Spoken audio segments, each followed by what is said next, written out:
পেট্রোবাংলা ভোলা থেকে পাইপলাইনের মাধ্যমে গ্যাস ঢাকায় পাঠানোর সিদ্ধান্ত নেয় ফের অনিশ্চয়তায় পড়ল খুলনা সহ দক্ষিণাঞ্চলের গ্যাস সরবরাহ।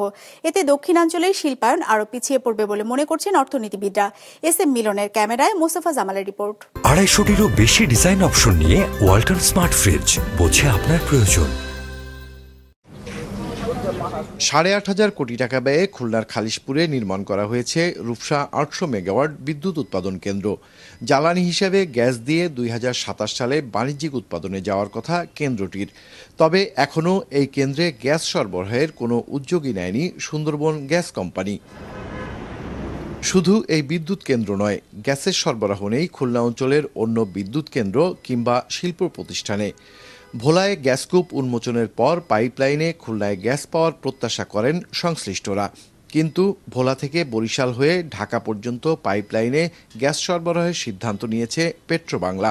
ফলে আবারও অনিশ্চয়তায় পড়েছে দক্ষিণাঞ্চলে গ্যাস সরবরাহ।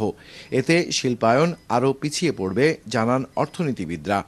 এই শিল্পনগরী তৈরি করতে যে প্রচুর অবকাঠামো কিন্তু তৈরি হয় খুলনাতে।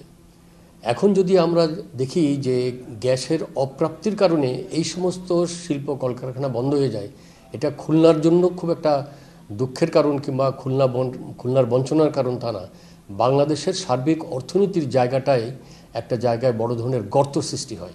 এ সিদ্ধান্তের পর ক্ষোভে ফুঁসছে খুলনা অঞ্চলের বিভিন্ন সামাজিক, নাগরিক ও রাজনৈতিক সংগঠন। খুলনার মানুষকে গ্যাস থেকে বঞ্চিত করা মানে হচ্ছে মৌলিক অধিকার থেকে বঞ্চিত করা, সাংবিধানিক অধিকার থেকে বঞ্চিত করা।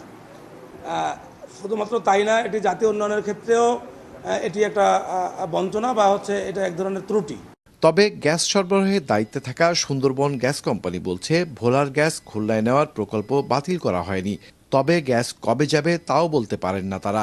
ভোলা বরিশাল হয়ে সেটা জাজিরা মাওয়া হয়ে আমিনবাজার, এটা প্রথম ধাপে হওয়ার সিদ্ধান্ত নেওয়া হয়েছে এবং দ্বিতীয় ধাপে বরিশাল হয়ে খুলনা পাইপলাইন স্থাপনের পরিকল্পনা রয়েছে সরকারের, এটাই সিদ্ধান্ত। Bangladesh petroleum exploration and production কোম্পানির তথ্য অনুযায়ী ভোলায় 5.109 ট্রিলিয়ন ঘনফুট উত্তোলনযোগ্য গ্যাস মজুদ রয়েছে। মোস্তফা জামাল, বিজনেস রিপোর্ট, মাছরাঙা টেলিভিশন।